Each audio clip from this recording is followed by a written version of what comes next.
Halo semuanya, perkenalkan nama saya Gita Mesari, NIM saya 210306096. Saya dari Fakultas Pertanian, Prodi Peternakan, Universitas Sumatera Utara. Di sini saya akan melakukan praktikum anatomi dan fisiologi pada ternak unggas yang menggunakan objek bebek betina.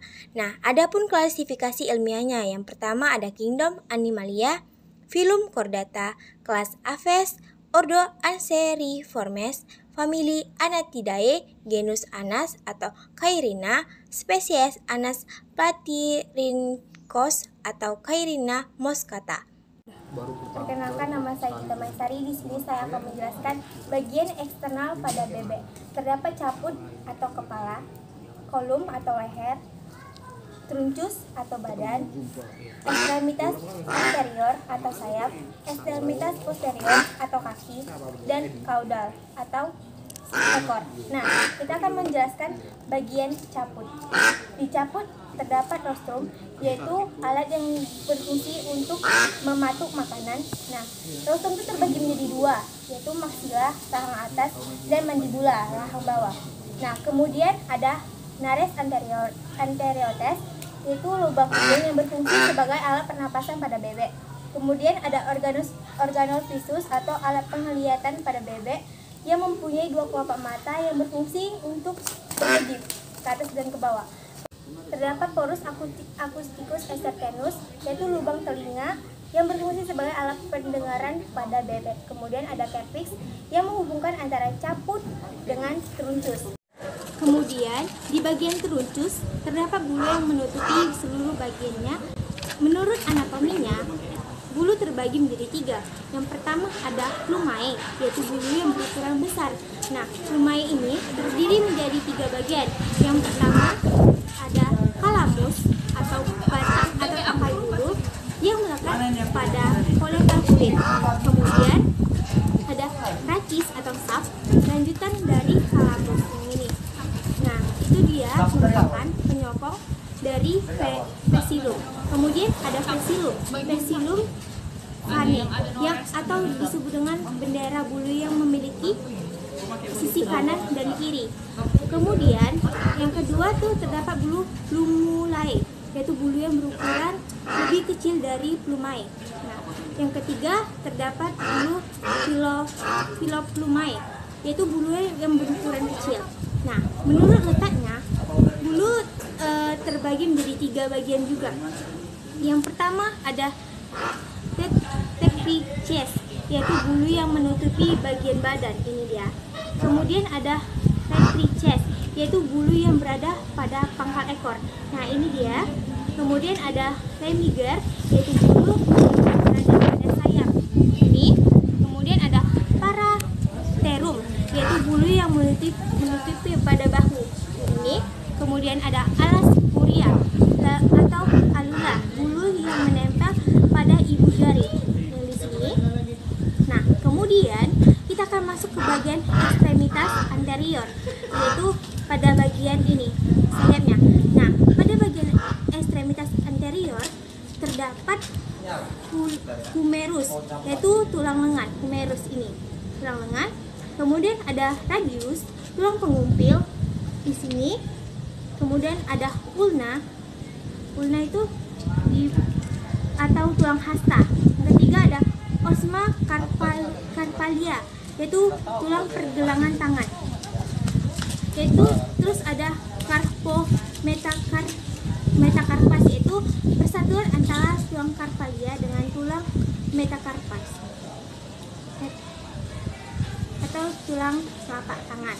Nah, ada digita atau jari-jari. Ini dia jari-jarinya. Kemudian kita masuk pada bagian ekstremitas posterior atau di bagian kakinya. Nah, pada bagian ekstremitas posterior itu terdapat selaput yang berfungsi sebagai alat untuk berenangnya. Kemudian ada osferum atau tulang paha.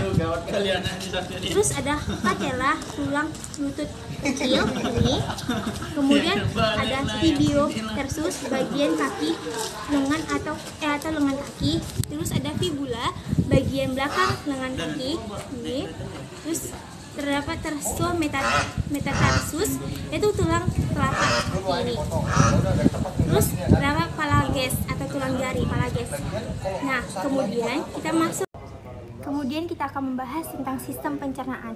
Nah, baiklah, saya di sini akan menjelaskan bagian-bagian dari sistem pencernaan pada unggas. Nah, sistem pencernaan pada bebek dimulai dari cavum oris atau mulut, yang dimana pada bagian ini dia berfungsi sebagai masuknya pakan yang pertama. Kemudian dilanjutkan dengan esophagus atau rongkongan, di mana bagian ini berfungsi untuk meneruskan pakan yang masuk melalui paru, kemudian disalurkan menuju tembolok atau dengan menggunakan gerakan peristaltik. Kemudian ada proventriculus yang bagian ini, guys. Nah, proventriculus ini berfungsi untuk mencerna makanan secara enzimatis, yang dimana dihasilkan terjadi sekresi asam lambung oleh HCl dan enzim pada pencernaan. Kemudian ada gizat atau ampela, di mana pada bagian ini berfungsi untuk memperkecil ukuran partikel makanan secara mekanik.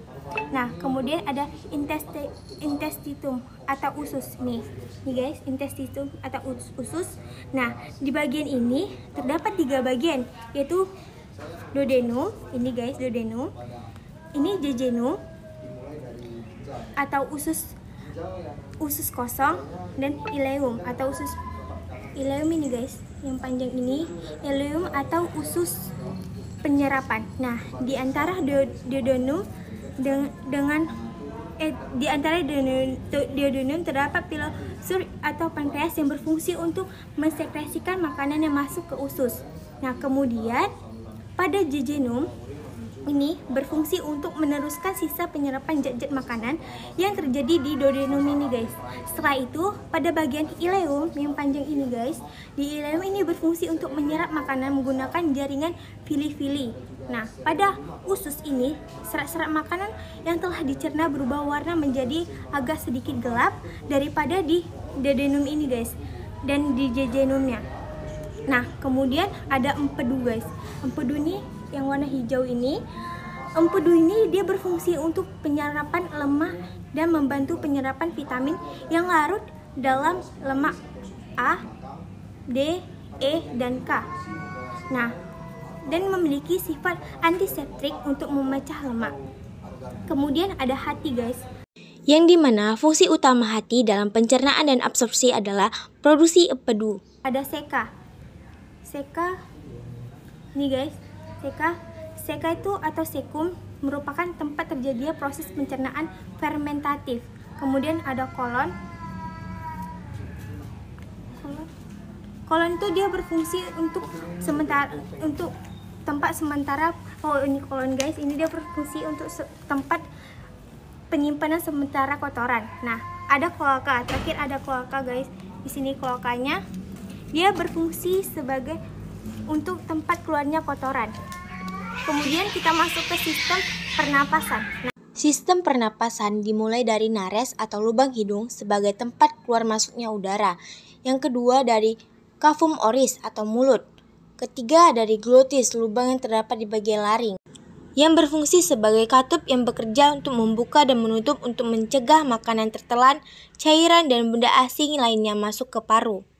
Kemudian ada laring yang berfungsi dalam menghasilkan suara dan mencegah makanan dan minuman masuk ke saluran pernapasan. Kemudian ada bronkus yang berfungsi menghangatkan dan membersihkan udara di saluran pernapasan. Kemudian ada bronchiolus yang berfungsi sebagai konduksi serta pertukaran gas.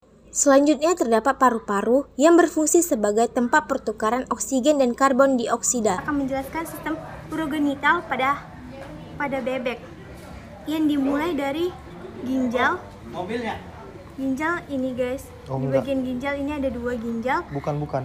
Ginjal kanan dan ginjal kirinya. Kemudian ada ren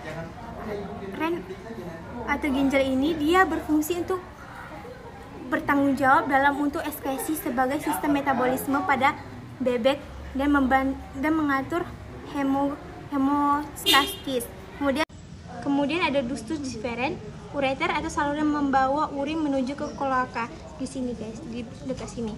Kemudian ada kloaka, tempat keluarnya kotoran. Kemudian saya akan menjelaskan tentang sistem saraf.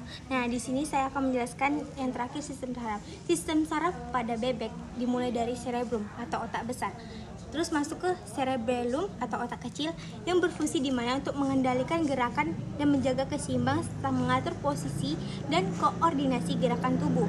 Kemudian masuk ke medula oblongata yang dimana atau sumsum sambung yang mengandalkan fungsi beberapa sistem tubuh seperti pernapasan, pencernaan, detak jantung, dan untuk menelan. Kemudian ada medula spinalis atau sumsum tulang belakang. Nah, pada bagian ini berfungsi untuk membawa sinyal atau informasi dari otak ke otot atau organ tubuh tertentu. Nah, sekian dari video saya. Jika ada yang salah, saya minta maaf. Terima kasih.